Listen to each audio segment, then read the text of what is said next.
السلام عليكم ورحمة الله.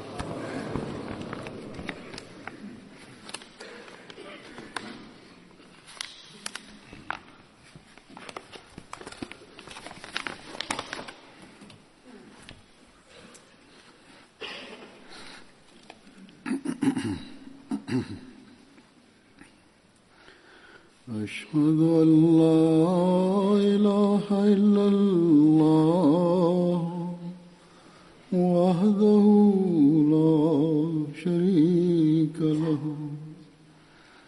وأشهد أن محمدا عبده ورسوله أما بعد فأعوذ بالله من الشيطان الرجيم بسم الله الرحمن الرحيم الحمد لله رب العالمين الرحمن الرحيم مالك يوم الدين إياك نعبد وإياك نستعين اهدنا الصراط المستقيم صراط الذين أنعمت عليهم غير المغضوب عليهم ولا الضالين.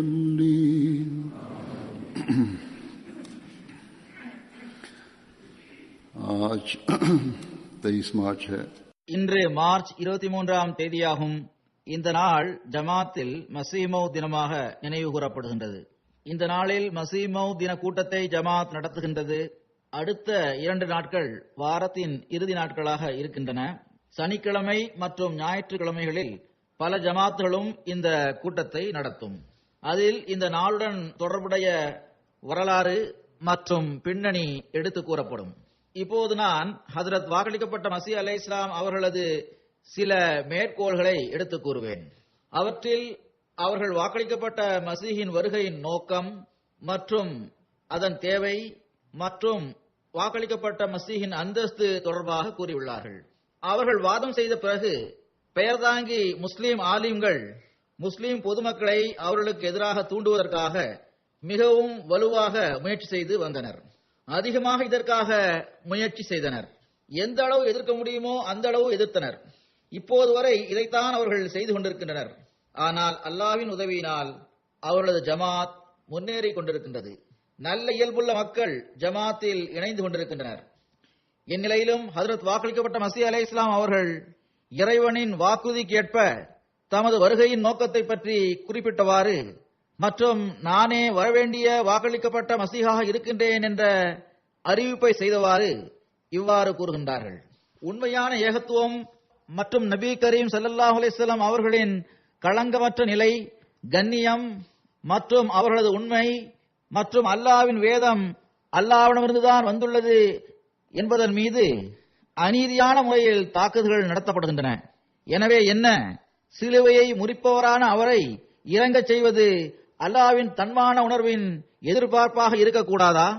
ஏனென்றால் பெருமானார் ஸல்லல்லாஹு அலைஹி வஸல்லம் அவர்களின் மீதும் இஸ்லாத்தின் மீதும் அந்த காலத்தில் கிறிஸ்தவர்கள் தரப்பிலிருந்தே தாக்குதல்கள் நடந்தன. என்ன, இறைவன் இன்னா நஹ்னு நஸ்ஸல்னா ஸிக்ர வ இன்னா லஹு லஹாஃபிஸூன், நாமே இந்த ஸிக்ரை இறக்கினோம், நாமே இதை பாதுகாத்தோம் என்ற தனது வாக்குறுதியை மறந்து விட்டானா? உறுதியாக நினைவு கொள்ளுங்கள், இறைவனின் வாக்குறுதி உண்மையானதாகும். அவன் தனது வாக்குறுதிக்கேற்ப உலகில் எச்சரிக்கை செய்கின்ற ஒருவரை அனுப்பினான். உலகம் அவரை ஏற்றுக்கொள்ளவில்லை, ஆனால் இறைவன் அவரை கண்டிப்பாக ஏற்றுக்கொள்வான். மிகவும் வலுவான தாக்குதல்கள் மூலமாக அவரது உண்மையை வெளிப்படுத்துவான். நான் உங்களுக்கு உண்மையாகவே கூறுகின்றேன், நான் இறைவனின் வாக்குறுதிக்கு ஏற்ப வாக்களிக்கப்பட்ட மசீகாக வந்துள்ளேன். நீங்கள் விரும்பினால் ஏற்றுக்கொள்ளுங்கள், நீங்கள் விரும்பினால் மறுத்துவிடுங்கள். ஆனால் நீங்கள் மறுத்து விடுவதால் எதுவும் நிகழ்ந்து விடாது. இறைவன் எதை நாடியுள்ளானோ அது நிறைவேறும். ஏனென்றால் இறைவன் ஆரம்பத்திலேயே பராஹீனே அஹ்மதியாவில் சதகல்லாஹு வ ரசூலஹு வகான வாதம் மஃஊலா, அதாவது அல்லாஹ் மற்றும் அவனது தூதரின் கூற்று உண்மையாகிவிட்டது, மேலும் இறைவனின் வாக்குறுதி நிறைவேறிவிட்டது என்று கூறியிருந்தான். பிறகு ஒரு சந்தர்ப்பத்தில் ஹுதூர் அலைஹிஸ்ஸலாம் அவர்கள் இவ்வாறு கூறினார்கள்: நபித்துவ வழிமுறைக்கேற்ப இந்த இயக்கத்தை சோதித்து பாருங்கள், பிறகு உண்மை யாருடன் இருக்கின்றது என்று பாருங்கள். கற்பனையான கொள்கைகள் மற்றும் ஆலோசனைகளால் எதுவும் ஏற்படாது. எண்ணங்களில் உள்ள விஷயங்களின் அடிப்படையில் நான் என்னை மெய்ப்பிக்கவில்லை. நான் எனது வாதத்தை நபித்துவ வழிமுறையின் அளவுகோலுக்கேற்பவே எடுத்து வைக்கின்றேன். பிறகு இதே கொள்கையின் அடிப்படையில் இதன் உண்மையை சோதித்து பார்க்காமல் இருப்பதற்கான காரணம் என்ன? ஹுதூர் அலைஹிஸ்ஸலாம் அவர்கள் கூறுகின்றார்கள்: எவர்கள் உள்ளத்தை திறந்து நான் கூறுவதை கேட்பார்களோ அவர்கள் அதிலிருந்து பயன்பெறுவார்கள் என்று நான் உறுதியாக நம்புகின்றேன். மேலும் அவர்கள் அதனை ஏற்றுக்கொள்வார்கள். ஆனால் எவர்கள் உள்ளத்தில் கருமித்தனமும் விருப்பமும் கொண்டிருக்கின்றனரோ அவர்களுக்கு நான் கூறும் விஷயங்கள் எந்த பயனையும் தராது. அவரது உதாரணம் சரியான பார்வை இல்லாதவர் போன்றதாகும். அதாவது அவருக்கு ஒன்று இரண்டாக தெரியும். ஹுதூர் அலைஹிஸ்ஸலாம் அவர்கள் கூறுகின்றார்கள்: அவருக்கு ஒன்று இரண்டாக தெரிகின்றது. அவருக்கு அது இரண்டு அல்ல ஒன்றுதான் என்பதற்கு எந்த அளவு ஆதாரங்களை தந்தாலும் அவர் அவற்றை ஏற்றுக்கொள்ள மாட்டார். அவர்கள் ஒரு உதாரணத்தை கூறுகின்றார்கள். சரியான பார்வை இல்லாத ஒருவர் ஊழியராக இருந்து வந்தார். ஒரு நபரிடம் வேலை செய்து வந்தார். அவருக்கு தொண்டு புரிந்து வந்தார். அவரது எஜமானர் அவரிடம் உள்ளே இருந்து கண்ணாடியை கொண்டு வாருங்கள் என்று கூறினார். அவர் உள்ளே சென்றார். திரும்பி வந்து உள்ளே 2 கண்ணாடிகள் இருக்கின்றன, எதை நான் கொண்டு வருவது என்று கேட்டார். எஜமானர் அவரிடம் ஒரு கண்ணாடி தான் இருக்கின்றது, 2 அல்ல என்று கூறினார். சரியான பார்வை இல்லாத அவர் பிறகு என்ன, நான் பொய்யனா என்று கேட்டார். அதற்கு எஜமான் அவரிடம் நல்லது, பிறகு அவற்றில் ஒன்றை உடைத்து விடுங்கள் என்று கூறினார். அதை உடைத்த போதுதான் உண்மையிலேயே தவறு என்னுடையதான் என்பது அவருக்கு தெரிய வந்தது. ஹுதூர் அலைஹிஸ்ஸலாம் அவர்கள் கூறுகின்றார்கள்: ஆனால் எனக்கு எதிராக இருக்கின்ற இந்த பார்வையற்றவர்களுக்கு நான் என்ன பதிலை கூறுவேன்? அன்னார் தொடர்ந்து கூறுகின்றார்கள்: இம்மக்கள் மீண்டும் மீண்டும் எதையாவது எடுத்துக் கூறுகின்றனர் என்றால் நபி மொழிகளின் தொகுப்பைத்தான் எடுத்துக் கூறுகின்றனர். அதற்கு சுயமே அவர்கள் யூகத்தின் தகுதியைத்தான் வழங்கியுள்ளனர். அதற்கு மேல் எந்த தகுதியையும் அவற்றிற்கு அவர்கள் வழங்குவதில்லை. ஒரு நேரம் வரும், அப்போது இவர்கள் கூறுகின்ற வீணான விஷயங்களை கேட்டு மக்கள் சிரிப்பார்கள். அதாவது இவர்கள் கூறுகின்ற தலைகீழான விஷயங்களை கேட்டு மக்கள் சிரிப்பார்கள். தொடர்ந்து கூறுகின்றார்கள்: நம்மிடமிருந்து நமது வாதத்திற்கான ஆதாரத்தை கேட்பது உண்மையை தேடுகின்ற ஒவ்வொருவருக்கும் இருக்கின்ற உரிமையாக இருக்கின்றது. மிகவும் சரியாக விஷயத்தை கூறியுள்ளார்கள். ஆதாரத்தை கேட்க வேண்டும், ஒவ்வொருவருக்கும் இதற்கான உரிமை இருக்கின்றது. ஹுதூர் அலைஹிஸ்ஸலாம் கூறுகின்றார்கள்: இதற்காக நபிமார்கள் எடுத்து வைத்தவற்றையே நாமும் எடுத்து வைக்கின்றோம். அதாவது திருக்குர்ஆனின் வசனங்களையும் நபிமொழிகளையும் அறிவுபூர்வமான சான்றுகளையும் எடுத்து கூறுகின்றோம். ஒரு சீர்திருத்தவாதியின் தேவையை உணர்த்துகின்ற இக்காலத்தின் தேவைகளையும் எனது கைகளின் மூலமாக இறைவன் வெளிப்படுத்தியுள்ள அடையாளங்களையும் எடுத்துக் கூறுகின்றோம். அன்னார் கூறுகின்றார்கள்: நான் ஒரு வரைபடத்தை தயார் செய்துள்ளேன். அதில் ஏறக்குறைய 150 அடையாளங்களை நான் தந்துள்ளேன். ஒரு வகையில் அதற்கு கோடிக்கணக்கான மனிதர்கள் சாட்சிகளாக இருக்கின்றனர். வீணான விஷயங்களை எடுத்துக் கூறுவது நட்பேருக்குரிய, வீணான விஷயங்களை எடுத்துக் கூறுவது நட்பாக்கியத்திற்குரிய பணி அல்ல. ஹுதூர் அலைஹிஸ்ஸலாம் அவர்கள் கூறுகின்றார்கள்: இதனால்தான் பெருமானார் ஸல்லல்லாஹு அலைஹி வஸல்லம் அவர்கள் வாக்களிக்கப்பட்ட மஸீஹ் நெருநீதி தீர்ப்பவராக வருவார் என்று கூறியுள்ளார்கள். அதாவது வாக்களிக்கப்பட்ட மஸீஹ் வரும்போது அவர் நெருநீதி தீர்ப்பவராக வருவார். அவரது தீர்ப்பை ஏற்றுக்கொள்ளுங்கள். அவர் தீர்ப்பு வழங்குவோராக வருவார். அவரது தீர்ப்பை ஏற்றுக்கொள்ளுங்கள். எந்த மக்களது உள்ளங்களில் தீங்கு இருக்கின்றதோ அவர்கள் ஏற்றுக்கொள்ள விரும்பாமல் இருப்பதால் வீணான வாதங்களையும் ஆட்சேபனைகளையும் அவர்கள் செய்து வருகின்றனர். ஆனால் அவர்கள் நினைவில் கொள்ள வேண்டும், இறைவன் தனது வாக்குறுதிக்கேற்ப வலுவான தாக்குதல்கள் மூலமாக எனது உண்மையை வெளிப்படுத்துவான். நான் இட்டுக்கட்டி பொய்யை புனைந்து கூறுபவனாக இருந்தால் அவன் என்னை உடனடியாக அழித்திருப்பான் என்று நான் உறுதியாக நம்புகின்றேன். ஆனால் எனது எல்லா பணிகளும் சுயமே அவனது பணிகளாக இருக்கின்றன. நான் அவனிடமிருந்தே வந்துள்ளேன். என்னை பொய்ப்படுத்துவது அவனை பொய்ப்படுத்துவதாகும். எனவே சுயமே அவனே எனது உண்மையை வெளிப்படுத்தி விடுவான். வாக்களிக்கப்பட்ட மசீஹை பொய்ப்படுத்துவது மற்றும் அவரை மறுப்பதன் விளைவானது அல்லாஹ்வையும் அவனது தூதரான ரசூலுல்லாஹ் ஸல்லல்லாஹு அலைஹி வஸல்லம் அவர்களையும் மறுப்பது வரை உங்களை கொண்டு சென்று விடும் என்பதை விளக்கியவாறு அன்னார் இவ்வாறு கூறுகின்றார்கள்: என்னை மறுப்பது என்னை மட்டும் மறுப்பது அல்ல, மாறாக இது அல்லாஹ்வையும் அவனது தூதரான ரசூலுல்லாஹ் ஸல்லல்லாஹு அலைஹி வஸல்லம் அவர்களையும் மறுப்பதாகும். ஏனென்றால் எவர் என்னை பொய்ப்படுத்துகின்றாரோ அவர் என்னை பொய்ப்படுத்துவதற்கு முன்னதாக அல்லாஹ்வை பொய்யனாக்கி விடுகின்றார். மஆஸல்லாஹ், அல்லாஹ் காப்பானாக. ஆனால் உட்புற மற்றும் வெளிப்புற குழப்பங்கள் எல்லையை கடந்து சென்று விட்டதை அவர் பார்க்கின்றார். இறைவன் இன்னா நஹ்னு நஸல்னா ஸிக்ர வ இன்னா லஹு லஹாஃபிஸூன் என்ற வாக்குறுதியை தந்திருந்தும் கூட அவர்களின் சீர்திருத்தத்துக்கான எந்த ஏற்பாட்டையும் செய்யவில்லை என்று அவர் கருதுகின்றார். ஆனால் வெளிப்படையான முறையில் அவர் இந்த விஷயத்தின் மீது ஈமான் கொண்டுள்ளார். அதாவது அல்லாஹ் கிலாஃபத் தொடர்பாக வாக்குறுதி வழங்கியுள்ள வசனங்களில் ஹஜ்ரத் மூசா அலைஹிஸ்ஸலாம் அவர்களின் நபித்துவ தொடரை போன்று இந்த முஹம்மதி நபித்துவத்தின் தொடரிலும் கலீஃபாக்களின் தொடரை அவன் நிலைபெறச் செய்வான் என்ற வாக்குறுதியை அவன் வழங்கியுள்ளான். ஆனால் அவன் தனது இந்த வாக்குறுதியை நிறைவேற்றவில்லை என்று அவர்கள் கருதுகின்றனர். மஆஸல்லாஹ், அல்லாஹ் இதிலிருந்து காப்பானாக. மேலும் இப்போது இந்த உம்மத்தில் எந்த ஒரு கலிஃபாவும் இல்லை என்று அவர் கருத வேண்டியது வரும். இது மட்டுமல்லாமல் இந்த விஷயத்தையும் அவர் மறுக்க வேண்டியது வரும். அதாவது திருக்குர்ஆன் ஹஜ்ரத் நபிகள் நாயகம் ஸல்லல்லாஹு அலைஹி வஸல்லம் அவர்களை மூசா அலைஹிஸ்ஸலாம் அவர்களுக்கு ஒப்பானவர் என்று கூறியுள்ளதும் கூட சரியல்ல என்று அவர் கூற வேண்டியது வரும். மஆஸல்லாஹ், அல்லாஹ் இதிலிருந்து காப்பானாக. ஏனென்றால் இந்த நபித்துவ தொடரின் முழுமையான ஒப்புமைக்கு ஹஜ்ரத் மூசா அலைஹிஸ்ஸலாம் அவர்களுக்கு பிறகு 14ஆம் நூற்றாண்டில் அன்னாரது நபித்துவ தொடரில் ஒரு மசீஹ் வந்தது போன்று இந்த உம்மத்திலும் 14ஆம் நூற்றாண்டில் ஒரு மசீஹ் வருவது அவசியமானதாக இருந்தது.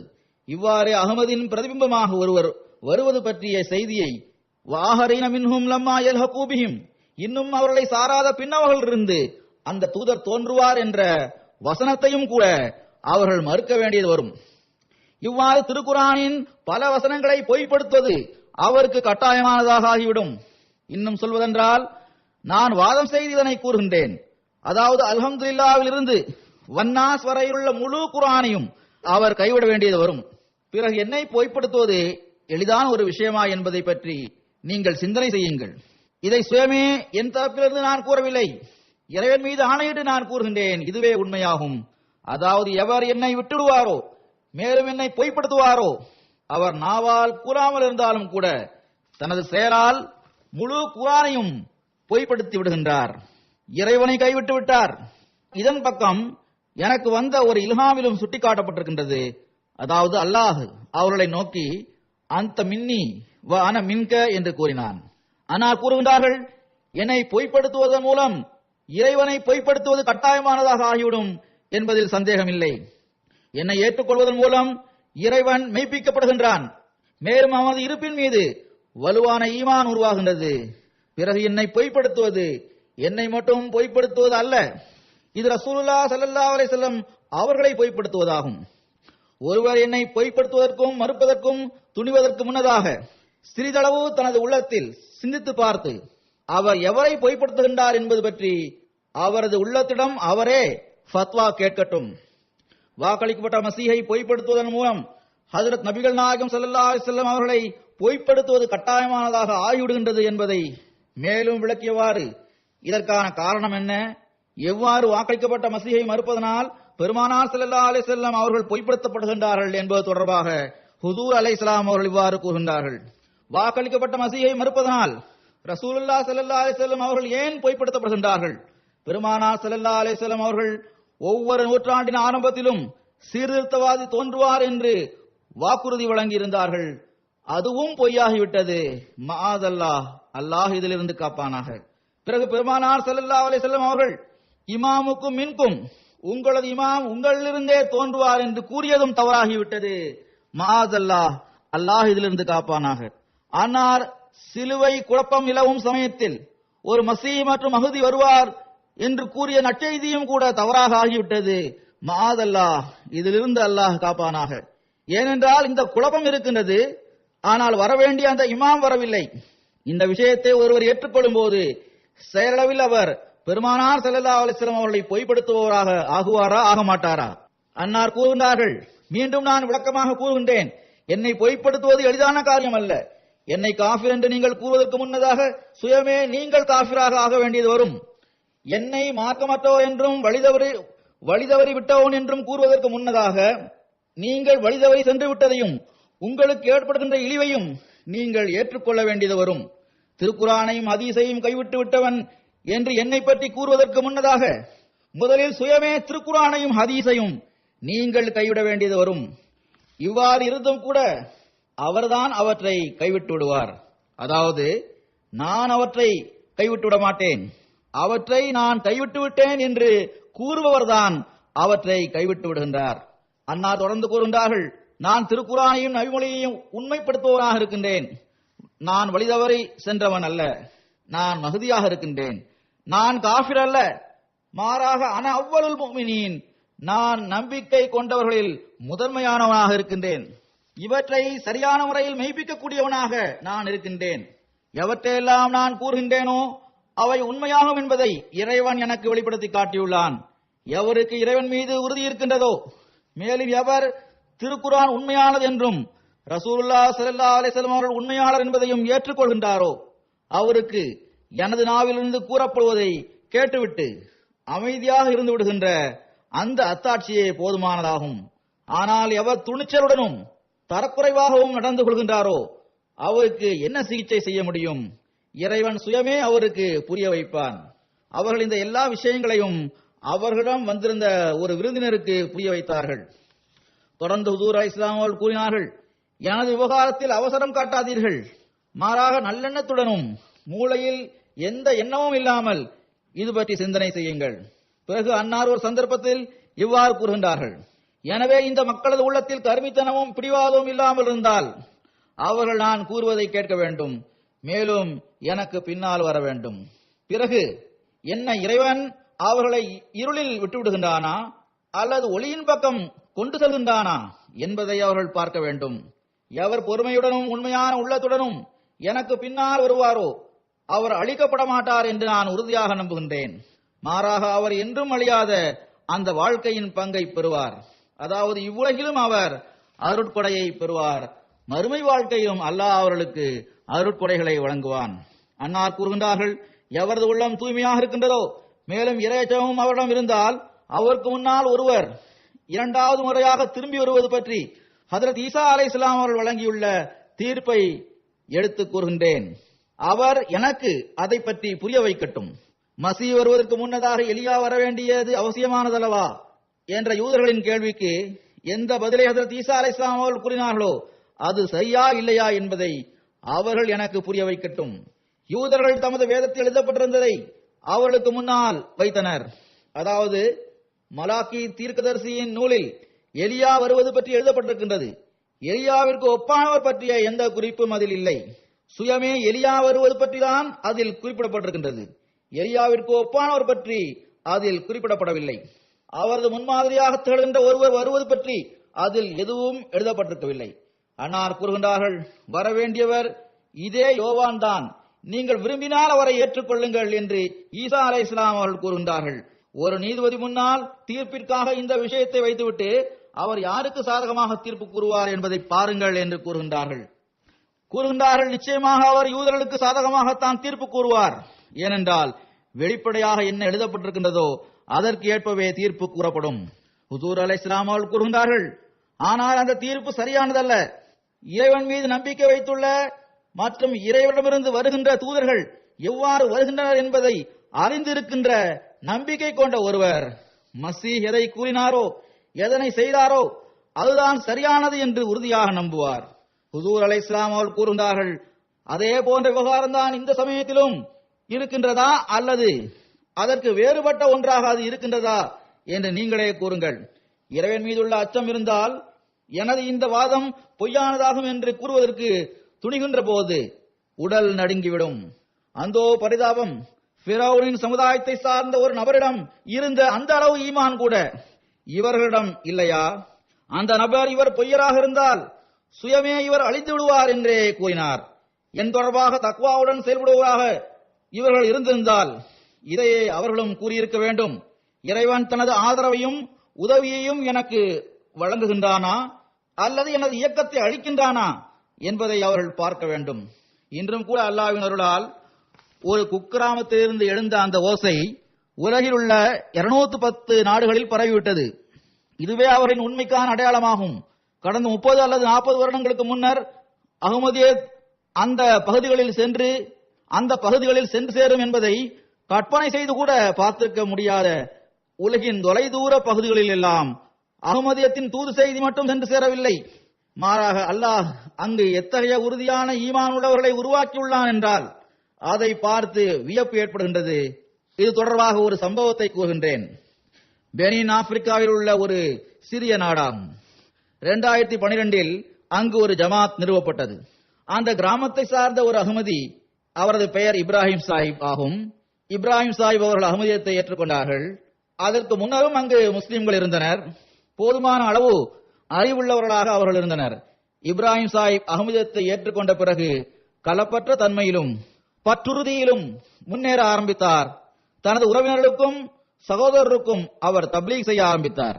இவர் தப்லீக் செய்து நமது மார்க்கத்திலிருந்து நம்மை விலக்குகின்றனர் என்று இவரது தப்லீகினால் மிகவும் தொந்தரவுக்கு ஆளாகிவிட்ட இவரது சகோதரர் இவருடன் சண்டையிட ஆரம்பித்தார்.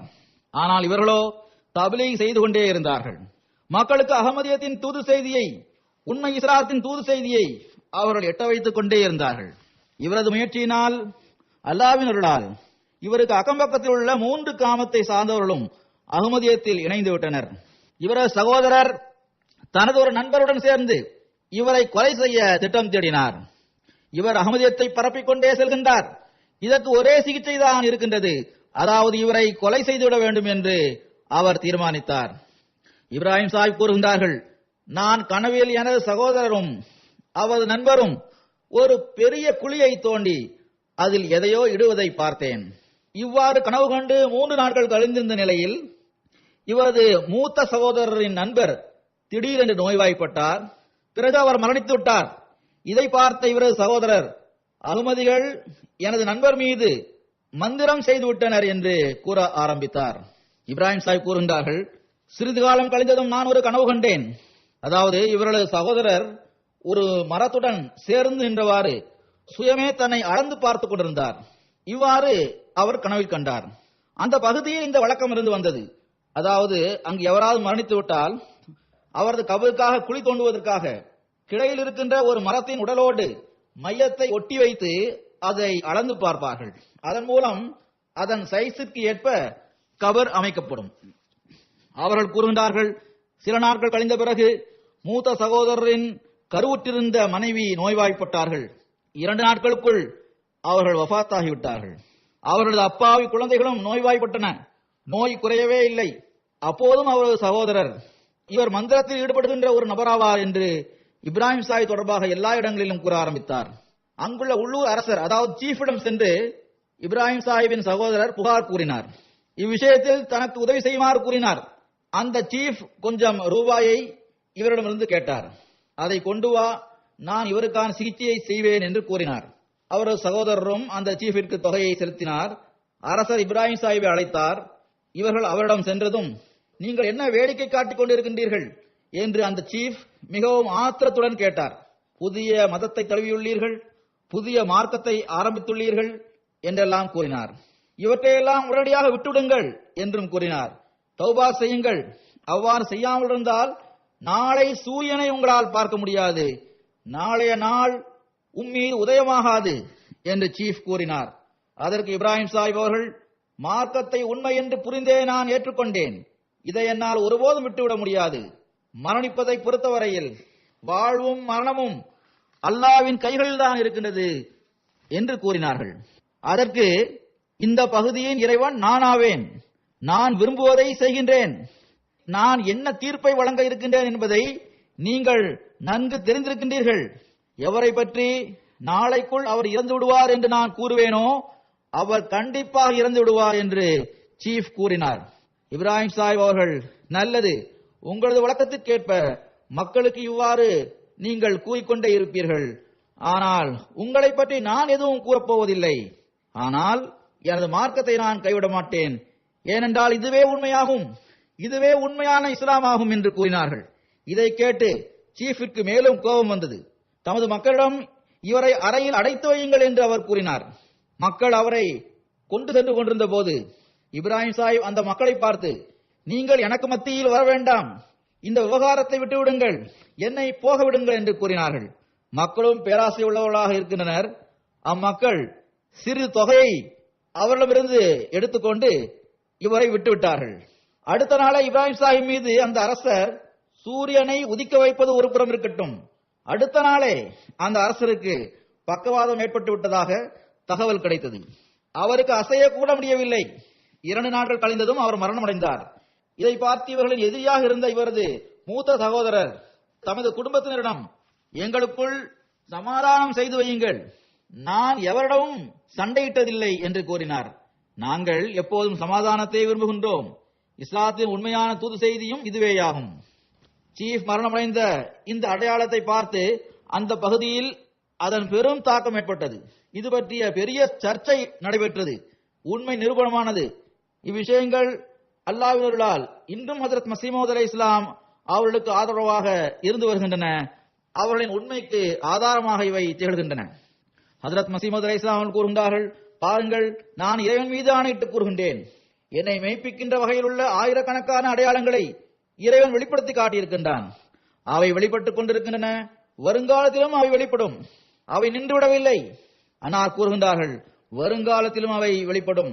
இது மனிதனின் திட்டமாக இருந்திருந்தால் அதற்கு இந்த அளவு ஆதரவும் உதவியும் ஒருபோதும் கிடைத்திருக்காது. இது அல்லாஹ்வின் திட்டமாகும். அதன் காரணமாகவே அதற்கு உதவி கிடைக்கின்றது.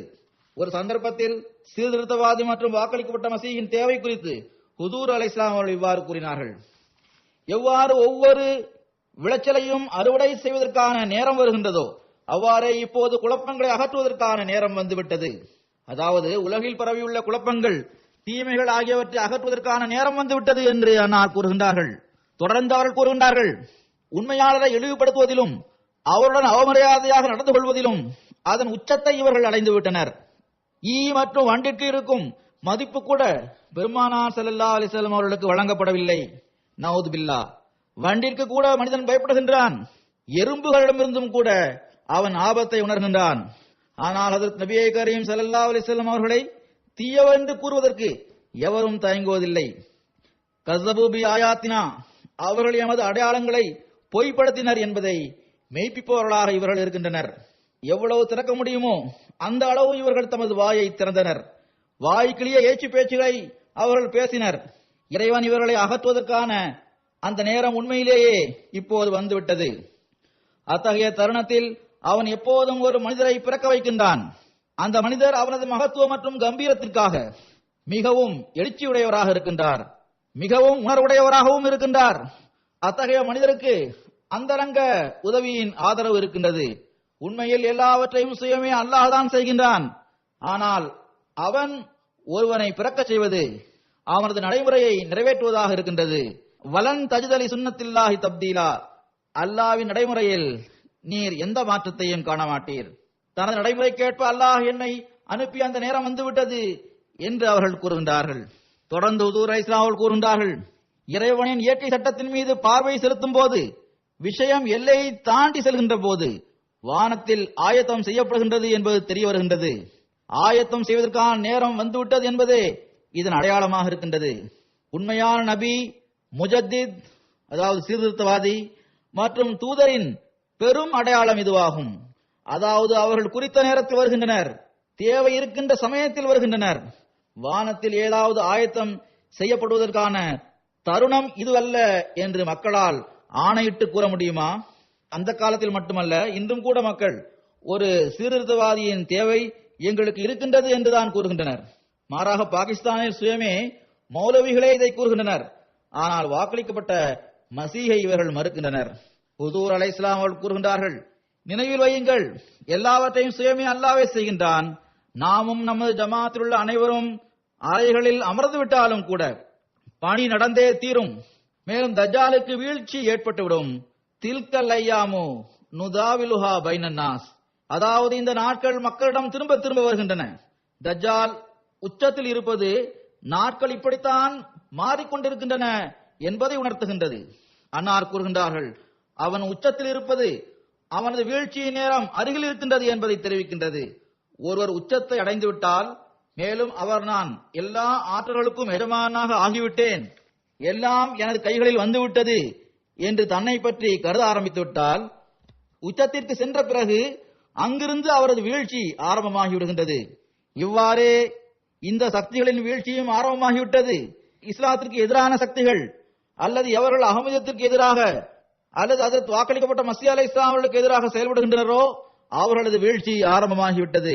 அன்னார் கூறுகின்றார்கள், அவனது உயர்வு அவன் கீழே பார்க்க போகின்றான் என்பதை வெளிப்படுத்துகின்றது. மிகவும் உச்சத்தை அடைந்து விட்டால் அது இப்போது அவன் கீழே வரப்போகின்றான் என்பதை வெளிப்படுத்துகின்றது. அவன் குடியேறுவது அவனது அழிவின் அடையாளமாகும். எனினும் குளிர்ந்த காற்று வீச ஆரம்பித்திருக்கின்றது. அல்லாவின் பணிகள் மெதுவாகத்தான் நடக்கின்றன. சரிதான், அடையாளங்கள் தெரிவது ஆரம்பமாகிவிட்டது. அல்லாவின் பணிகள் மெதுவாகத்தான் நடக்கின்றன.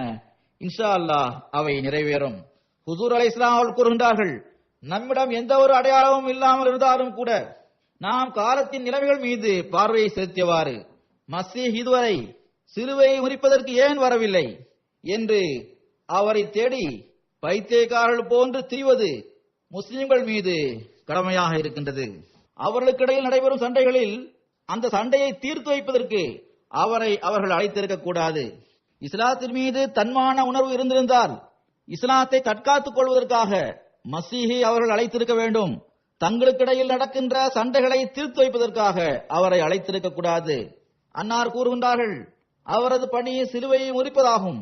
அதுதான் காலத்திற்கு தேவைப்படுகின்றது. நாத்திகம் எல்லா இடங்களிலும் பரவிவிட்டது. அதை மறுப்பதற்கே நான் வந்துள்ளேன் என்பதை விளக்கியவாறு ஹுசூர் அலைஹிஸ்ஸலாம் அவர்கள் ஓரிடத்தில் இவ்வாறு கூறுகின்றார்கள், இதனால்தான் அவரது பெயர் வாக்களிக்கப்பட்ட மசீஹாக இருக்கின்றது. முல்லாக்களின் கண்களுக்கு முன்னால் மனித இனத்தின் நன்மை மற்றும் வளர்ச்சி ஆகியவை இருந்திருந்தால், அதை அவர்கள் கருத்தில் கொண்டிருந்தால், நம்மிடம் நடந்து கொள்வது போன்று அவர்கள் ஒருபோதும் நடந்து கொண்டிருக்க மாட்டார்கள். அவர்கள் நமக்கு எதிராக ஃபத்வாக்களை எழுதி எதை உருவாக்கிவிட்டார்கள் என்பதை பற்றி அவர்கள் சிந்திக்க வேண்டும். எதை பற்றி இறைவன் ஆகுக என்று கூறுகின்றானோ அது ஆகக்கூடாது என்று எவரால் கூற முடியும்? ஃபத்வாக்களை எழுதியதனால் என்ன பலன் கிடைத்தது? ஜமாத் அவ்வாறே முன்னேறி சென்று கொண்டிருக்கின்றது. இறைவன் ஒன்றை பற்றி அது ஆகிவிட வேண்டும் என்று தீர்மானித்து விட்டால் அது ஆகிவிடுகின்றது. பிறகு யாரும் அதை தடுக்க முடியாது. அவர்கள் கூறுகின்றார்கள், நமது எதிரிகளும் கூட நமது தொண்டர்களாகவும் ஊழியர்களாகவும் இருக்கின்றனர். ஏதாவது ஒரு வகையில் நம்மை பற்றிய விஷயத்தை கிழக்கிலும் மேற்கிலும் இவர்கள் சென்று சேர வைக்கின்றனர். எதிர்ப்புகளின் மூலமாக அஹ்மதியத், அதாவது உண்மை இஸ்லாத்தின் தூது செய்தியை இவர்கள் மற்றவர்கள் வரை கொண்டு சேர்க்கின்றனர். ஏனென்றால் இவ்வாறு மக்களுக்கு கவனம் உருவாகின்றது. பல மக்களும் கடிதங்கள் எழுதுகின்றனர், மேலும் நம்மை தொடர்பு கொள்கின்றனர். இந்த மௌலவி உங்களை எதிர்த்ததன் காரணமாகவும் இந்த இடத்தில் உங்களுக்கு எதிராக விஷயங்கள் பேசப்பட்டதன் காரணமாகவும் எங்களுக்கு இதை பற்றி அறிய வேண்டும் என்ற தேற்றம் ஏற்பட்டது.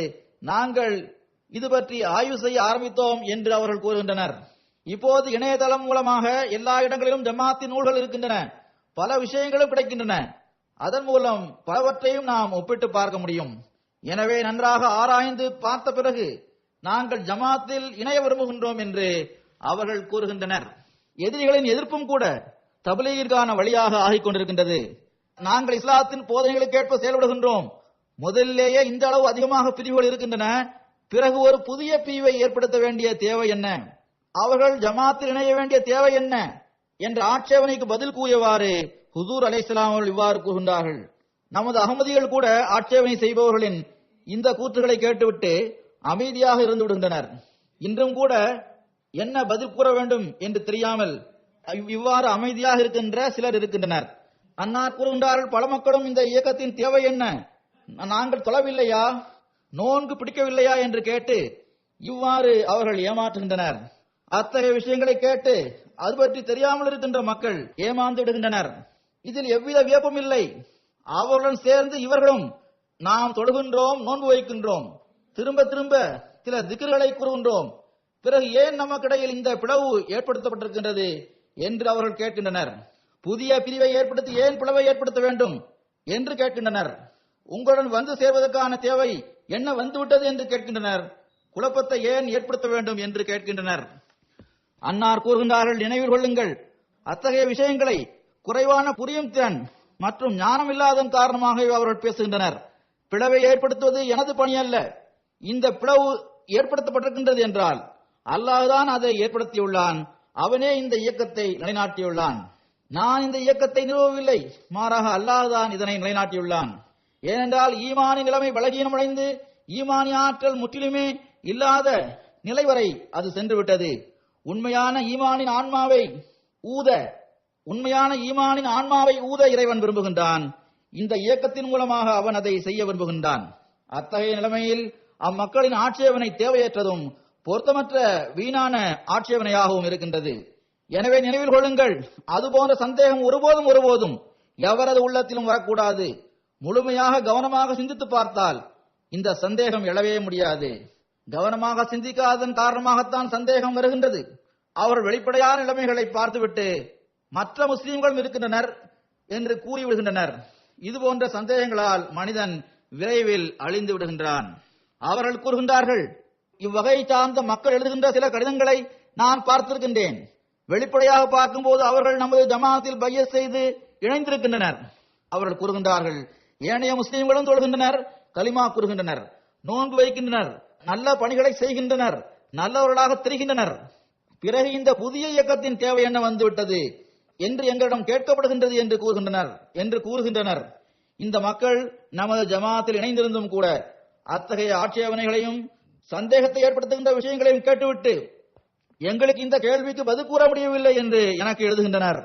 அத்தகைய கடிதங்களை படித்துவிட்டு அத்தகைய மக்கள் பற்றி எனக்கு வருத்தம் ஏற்படுகின்றது. அவர்கள் மீது கருணை ஏற்படுகின்றது. அவர்கள் நமது அசல் நோக்கத்தையும் குறிக்கோளையும் புரிந்து கொள்ளவில்லை. சடங்கு என்ற ரீதியில் இம்மக்கள் நம்மை போன்றே இஸ்லாமிய வழிமுறைகளை பேணுகின்றனர். இறைவன் கூறியுள்ள கடமைகளை அவர்கள் நிறைவேற்றுகின்றனர். இதை மட்டுமே இவர்கள் பார்க்கின்றனர். ஆனால் உண்மையின் ஆன்மா அவர்களிடம் இருப்பதில்லை என்பதை இவர்கள் புரியவில்லை.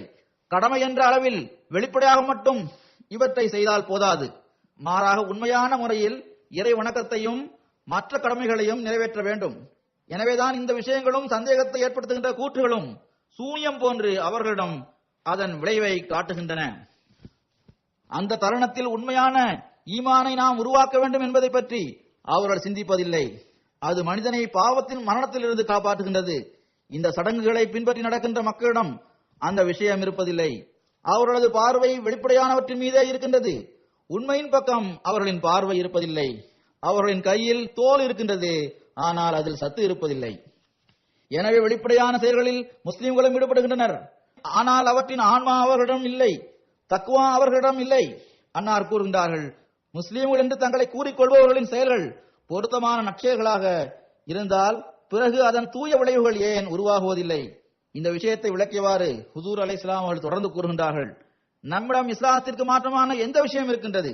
இம்மக்கள், அதாவது முஸ்லிம்களில் சிலர் இதை புரியாமல் இருக்கின்றனர்.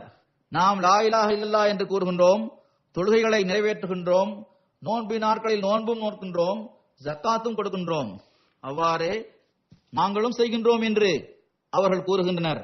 இஸ்லாத்தின் உண்மைக்கு மாறுபட்ட எந்த செயலையும் நாங்கள் செய்யவில்லை என்கின்றனர்.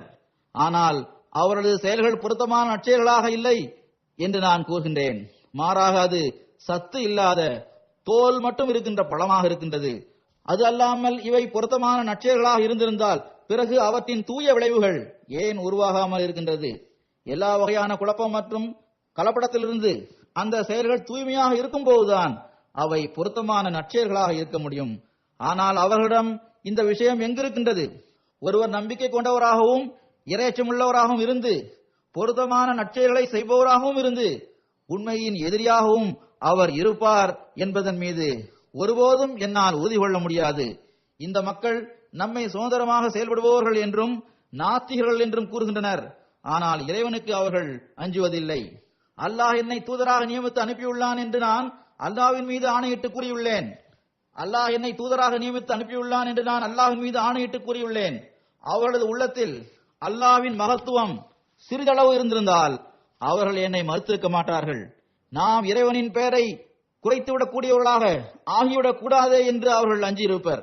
அவர்களிடம் அல்லாஹ்வின் மீது உண்மையான மற்றும் அசல் ஈமான் இருக்கும்போதுதான் இது நடக்க முடியும். மேலும் அவர்கள் தண்டனை கிடைக்கும் நாளுக்கு அஞ்ச வேண்டும். மேலும் லா தகஃப் மா லைஸ லக பிஹி இல்ம், நீங்கள் அறியாததை நீங்கள் பின்பற்றி செல்ல வேண்டாம் என்பதற்கு ஏற்ப அவர்கள் செயல்பட வேண்டும். உட்புற மற்றும் வெளிப்புற குழப்பங்களின் தாக்குதல்களிலிருந்து இஸ்லாத்தை பாதுகாப்பதுதான் வாக்களிக்கப்பட்ட மசீஹின் வருகையின் நோக்கமாகும் என்பதை எடுத்துக் கூறியவாறு ஹுசூர் அலைஹிஸ்ஸலாம் அவர்கள் இவ்வாறு கூறுகின்றார்கள். பெருமானார் ஸல்லல்லாஹு அலைஹி வஸல்லம் அவர்கள் இறுதி காலம் தொடர்பாக அந்த நேரத்தில் இரு வகையான குழப்பங்கள் ஏற்படும் என்று தெரிவித்திருந்தார்கள். ஒன்று உட்புற குழப்பங்களாகும், மற்றொன்று வெளிப்புற குழப்பங்களாகும். உட்புற குழப்பம் என்பது முஸ்லிம்கள் உண்மையான நேர்வழியில் நிலைத்திருக்க மாட்டார்கள் என்பதாகும். ஷைத்தானின் செயல்கள் மற்றும் அவனது ஊடுருவலுக்கு கீழே அவர்கள் வந்துடுவார்கள். அவர்களிடம் எந்த ஒரு பொருத்தமான நற்செயலும் இருக்காது. சூதாட்டம், விபச்சாரம், மது அருந்துதல் மற்றும் எல்லா விதமான குழப்பங்கள் மற்றும் தீமைகளில் ஈடுபட்டு அல்லாஹ் ஏற்படுத்தியிருந்த வரம்புகளை விட்டும் அவர்கள் வெளியேறி விடுவார்கள். இறைவன் தடுத்தவற்றிலிருந்து விலகி இருப்பதை சிறிதும் பொருட்படுத்தாமல் அவர்கள் இருப்பார்கள். தொழுகையையும் நோன்பையும் அவர்கள் கைவிட்டு விடுவார்கள். இறை கட்டளைகளை அவமதிக்கின்ற நிலை இருக்கும். திருக்குர்ஆனின் கட்டளைகளை எள்ளி நகையாடி அவற்றை பரிகாரம் செய்கின்ற நிலை இருக்கும். இவை உட்புற குழப்பங்களாகும். அதாவது முஸ்லிம்களின் செயலளவிலான நிலைமையில் சீர்குலைவு ஏற்பட்டுவிடும். பெரும்பாலும் முஸ்லிம்களின் நிலை உலகில் இவ்வாறுதான் இருந்து வருகின்றது. அவர்களில் பரஸ்பரம் ஒருவர் மற்றொரு மீது எவ்வாறு அநீதி இழைக்கின்றனர் என்பதை நாம் பார்க்கின்றோம். வெளிப்புற குழப்பம் என்னவென்றால், பெருமானார் ஸல்லல்லாஹு அலைஹி வஸல்லம் அவர்களின் தூய இருப்பின் மீது பொய்யான விஷயங்கள் புனைந்து கூறப்படும். இந்த விஷயமும் இன்றைய நாட்களில் அதிகமாக நடப்பதை நாம் பார்க்கின்றோம். தொடர்ந்து கூறுகின்றார்கள், எல்லா வகையான உள்ளத்தை புண்படுத்துகின்ற தாக்குதல்கள் மூலமாக இஸ்லாத்தை இழிவுபடுத்துவதற்கும் அதை அழிப்பதற்கும் முயற்சிகள் செய்யப்படும். மசீஹ் இறைவனாக இருக்கின்றார் என்பதை நம்ப வைப்பதற்கும் அவரது சாபத்திற்குரிய சிலுவை மரணம் மீது நம்பிக்கை கொள்ள வைப்பதற்கும் எல்லா விதமான தந்திரங்களும் சூழ்ச்சிகளும் கையாளப்படும். சுருக்கமாக, இந்த இரு வகையான உட்புற மற்றும் வெளிப்புற குழப்பங்களை சீர்திருத்துவதற்காக ஹஜ்ரத் நபிகள் நாயகம் ஸல்லல்லாஹு அலைஹி வஸல்லம் அவர்கள் மூலமாக இதற்காக ஒரு நபர் அவர்களது உம்மத்திலிருந்து எழுப்பப்படுவார். அவர் வெளிப்புற குழப்பங்கள், அதாவது சிலுவை மார்க்கத்தின் குழப்பங்களை அகற்றுபவராக இருப்பார். இந்த வகையில் அவர் மரியமின் மகனான ஈசாவாக இருப்பார். உட்புற பிளவுகளையும் தவறான வழிகளையும் அகற்றி நேர்வழியின் உண்மையான பாதையை அவர் நிலைநாட்டுவார். இதனால் அவர் மஹ்தி என்று அழைக்கப்படுவார் என்று பெருமானார் ஸல்லல்லாஹு அலைஹி வஸல்லம் அவர்கள் நற்செய்தி கூறியுள்ளார்கள். இந்த நற்செய்தியின் பக்கமே வாஹரீன மின்ஹும் லம்மா யல்ஹகூ பிஹிம் என்ற வசனத்திலும் சைகையாக சுட்டிக்காட்டப்பட்டிருக்கின்றது. நாம் ஹஜ்ரத் வாக்களிக்கப்பட்ட மஸீஹ் அலைஹிஸ்ஸலாம் அவர்களை ஏற்றுக்கொண்டிருக்கின்றோம். அல்லாஹ்வுடன் நமக்கு இருக்கும் தொடர்பும் நமது தக்வாவின் தரமும் மற்ற முஸ்லிம்களை விட உயர்ந்த நிலையில் இருக்க வேண்டும். அவர்கள் பொதுவாக படம்பிடித்து காட்டியுள்ள அந்த விஷயங்கள் நம்மிடம் இருக்கக்கூடாது. நமது செயலளவிலான நிலைமை மற்றவர்களை விட சிறந்ததாக இருக்க வேண்டும். நமது செயல்கள் இறைவனின் திருப்தியை பெறும் வகையில் நற்செயல்களாக இருக்க வேண்டும். இந்த விஷயத்தை விளக்கியவாறு அவர்கள் கூறுகின்றார்கள், மனிதன் பையஸ் செய்துவிட்டு இந்த இயக்கம் உண்மையானது என்பதை மட்டும் ஏற்றுக்கொள்வது போதுமானதல்ல. நற்செயல்கள் இல்லாதவரை இவற்றை ஏற்றுக்கொள்வதனால் மட்டும் இறைவன் மகிழ்ச்சி அடைந்துவிட மாட்டான். இந்த இயக்கத்தில் இணைந்திருப்பதனால் நல்லவராக ஆகுவதற்கு முயற்சி செய்யுங்கள். இறை அச்சமுள்ளவராக ஆகுங்கள். ஒவ்வொரு தீமையிலிருந்தும் விலகி இருங்கள். இந்த சமயத்தை துவாக்கள் செய்தவாறு கழியுங்கள். இரவு பகலாக இறைவனிடம் மன்றாடுவதில் ஈடுபடுங்கள். சோதனையின் சமயம் வரும்போது இறைவனின் கோபமும் அதிகமாக வெளிப்படுகின்றது. அத்தகைய தருணத்தில் துவாக்கள் செய்வது, மன்றாடுவது மற்றும் சதக்கா வழங்குவது ஆகியவற்றை செய்யுங்கள். நாவை மென்மையாக வைத்திருங்கள். இஸ்திக்ஃபார் செய்வதை உங்களது அன்றாட வழக்கமாக ஆக்கிக் கொள்ளுங்கள். தொழுகைகளில் துவாக்கள் செய்யுங்கள். உழைக்கின்ற நிலையில் எவரும் மரணிப்பதில்லை என்ற புகழ்பெற்ற ஒரு கூற்று இருக்கின்றது. வெறுமனே நம்பிக்கை கொள்வது மனிதனுக்கு பயன் தராது. மனிதன் நம்பிக்கை கொண்ட பிறகு அதனை முதுகுக்கு பின்னால் எரிந்துவிட்டால் பிறகு அதனாலும் எந்த பயனும் ஏற்படாது. இதற்கு பிறகு பையஸ் செய்ததனால் எந்த பயனும் ஏற்படவில்லை என்று புகார் கூறுவது வீணான செயலாகும். அல்லாஹ் வெறுமனே வார்த்தைகளால் மட்டும் திருப்தி அடைந்துவிட மாட்டான். ஒவ்வொரு பொருத்தமான நற்செயலையும் புகழ்ந்து கூறியவாறு, பொருத்தமான நற்செயல்கள் என்றால் என்ன என்பதை விளக்கியவாறு ஹுதூர் அலைஹிஸ்ஸலாம் அவர்கள் அது பற்றி இவ்வாறு கூறுகின்றார்கள். அல்லாஹ் திருக்குர்ஆனில் நன்னம்பிக்கையுடன் நற்செயல்களையும் வைத்துள்ளான். எதில் ஒரு அணுவளவு கூட குழப்பம் இருக்காதோ அதனை அமலே சாலிஹ், அதாவது பொருத்தமான நற்செயல்கள் என்று நாம் கூறுகின்றோம். நினைவில் கொள்ளுங்கள், மனிதனின் செயல்கள் மீது எப்போதும் திருடர்கள் தாக்குதல் நடத்துகின்றனர். எவ்வாறு அவை திருடப்படுகின்றன? வெளிவேஷம், அதாவது பிறருக்கு காட்டுவதற்காக மனிதன் ஒரு செயலை செய்வது, அந்த செயலை செய்துவிட்டு சுயமே அவன் மகிழ்ச்சி அடைவது, பல வகையான தீய செயல்கள் மற்றும் அவனிடமிருந்து நிகழ்கின்ற பாவங்கள் ஆகியவற்றால் செயல்கள் பொய்யானதாக ஆகிவிடுகின்றது. தொடர்ந்து கூறுகின்றார்கள், பொருத்தமான நற்செயல் எதுவென்றால் அதில் அநீதி இழைப்பது, நன்மை செய்துவிட்டு அதில் சுயமே தானே திருப்தி அடைந்து விடுவது, வெளிவேஷம், கர்வம் மற்றும் மனிதனின் உரிமைகளை பறிப்பது ஆகியவை தொடர்பான எண்ணமே இருக்காது. எவ்வாறு நற்செயல்களை செய்வதன் மூலமாக மனிதன் மறுமையில் தப்பி விடுகின்றானோ அவ்வாறே உலகிலும் அவன் தப்பி விடுகின்றான். அதாவது மறுமையிலும் நல்ல செயல்களின் காரணமாகத்தான் நாம் நம்மை காப்பாற்றிக் கொள்வதற்கான வழிவகைகளை உருவாக்குகின்றோம். நற்செயல்கள் நம்மிடம் இருந்தால் அல்லாஹ் நம்மிடம் திருப்தி அடைவான், தனது அருட்கொடைகளை வழங்குவான்.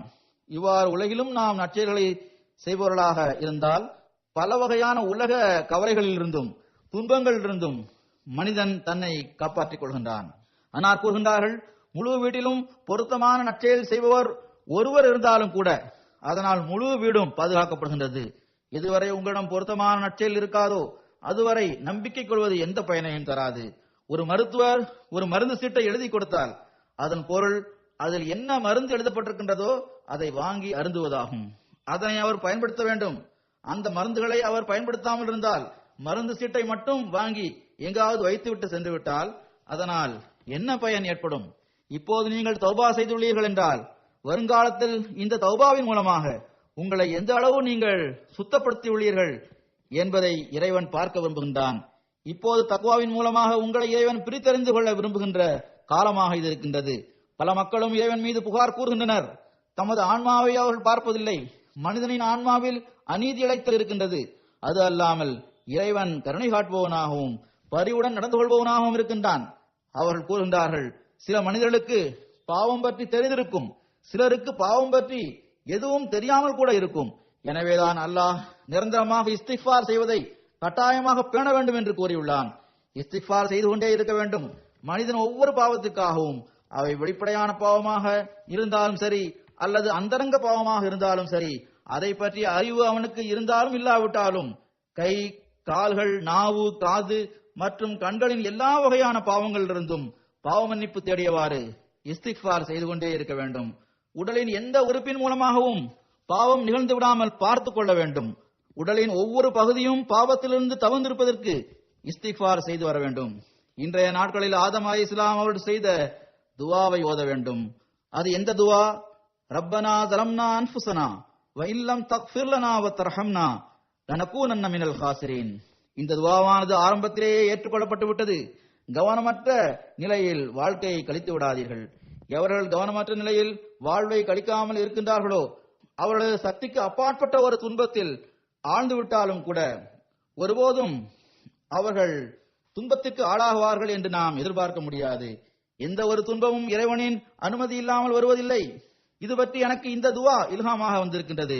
ரப்பி குல்லி ஷையின் காதிமுக ரப்பி ஃபஹ்ஃபஸ்னி வன்சுர்னி வர்ஹம்னி. அன்னார் கூறுகின்றார்கள், எல்லாம் இறைவனது கைகளில் இருக்கின்றது. இதுவே நமது ஈமானாகும். அல்லாஹ் அவற்றை காரணிகள் மூலமாக செய்தாலும் அல்லது காரணிகள் எதுவும் இல்லாமல் செய்தாலும், ஏதாவது ஒரு ஊடகத்தை அல்லது வழியை அல்லாஹ் ஏற்படுத்தினாலும் ஏற்படுத்தாவிட்டாலும் அனைத்துமே அல்லாஹ்வின் கைகளில் தான் இருக்கின்றது. அவற்றை அவனே நிறைவேற்றுகின்றான். எனவே இந்த இரண்டு துவாக்களை செய்வதன் பக்கம் கவனம் செலுத்துங்கள். ஒவ்வொரு அகமதியும் நம்மில் ஒவ்வொருவரும் நம்மை ஆய்வு செய்து பார்க்க வேண்டும். அதாவது நாம் வாக்களிக்கப்பட்ட மசீஹை ஏற்றுக்கொண்டிருக்கின்றோம் என்றால் பிறகு அவர்களை ஏற்றுக்கொண்டதற்கான உரிமையையும் பையத்திற்கான உரிமையையும் செலுத்துபவர்களாக நாம் இருக்கின்றோமா என்பதை நாம் ஆய்வு செய்து பார்க்க வேண்டும். பெரும்பாலும் ஆய்வு செய்து பார்க்கும்போது இந்த விஷயம் நமக்கு முன்னால் வருவதை நான் பார்த்துள்ளேன். அதாவது நம்மில் பலரும் தொழுகைகளை கூட முழுமையாக நிறைவேற்றுபவர்களாக இருப்பதில்லை. தொழுகைகளின் பக்கம் கவனமே இருப்பதில்லை. சிலருக்கு இஸ்திக்ஃபார் செய்வதன் பக்கம் முற்றிலுமாக கவனம் இல்லாமல் இருக்கின்றது. பரஸ்பரம் நமக்கிடையில் ஒருவர் மற்றவரது உரிமையை செலுத்துவதன் பக்கம் கவனம் இருப்பதில்லை. இவை நமது நிலைமைகளாக இருந்தால் நாம் பொருத்தமான நற்செயல்களை செய்பவர்களாக இருக்கின்றோம் என்று நம்மை பற்றி எவ்வாறு கூற முடியும்? மேலும் நாம் மஸீஹ் மவ்ஊத் அலைஹிஸ்ஸலாம் அவர்களிடம் பைய செய்வதற்கான உரிமையை செலுத்துபவர்களாக இருக்கின்றோம் என்று எவ்வாறு நாம் கூற முடியும்? மற்றவர்கள் மஸீஹ் மவ்ஊத் அலைஹிஸ்ஸலாம் அவர்களை ஏற்றுக்கொள்ளாமல் பாவிகளாக ஆகுகின்றனர்.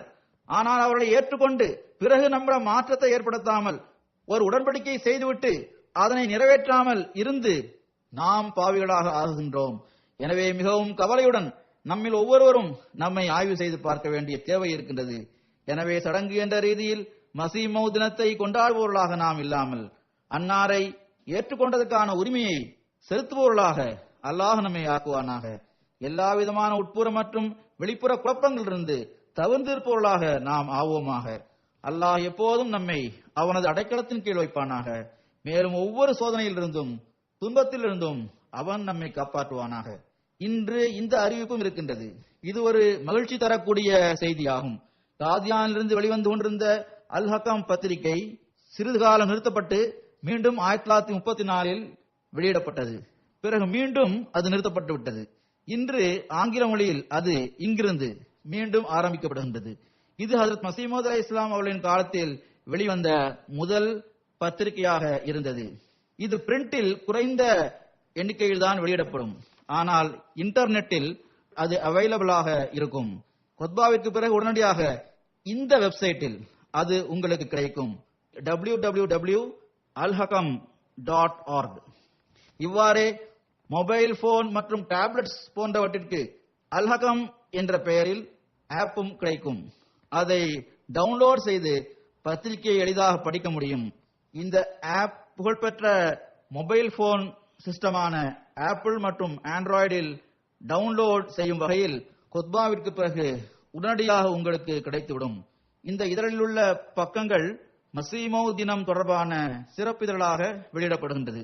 இனி ஒவ்வொரு ஜும்மாவிலும் புதிய இதழின் பதிப்பு அப்லோட் செய்யப்படும். பிரிண்டில் மிக குறைந்த எண்ணிக்கையில்தான் இது வெளியிடப்படும். இந்நிலையிலும் மக்கள் இதிலிருந்து பயன்பெற முடியும். இம்முறை இது தொடர்ந்து நடந்து வருகின்ற ஒரு பத்திரிகையாக நீடித்திருக்கும்படி அல்லாஹ் செய்வானாக.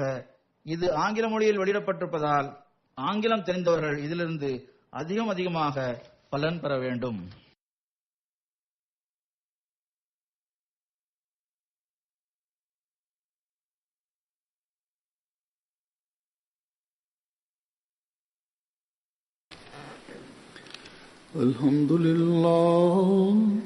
الحمد لله نحمده ونستعينه ونستغفره ونؤمن به ونتوكل عليه ونعوذ بالله من شرور أنفسنا ومن سيئات أعمالنا من يهده الله فلا مضل له ومن يضلل فلا هادي له ونشهد أن لا إله إلا الله ونشهد أن محمدا عبده ورسوله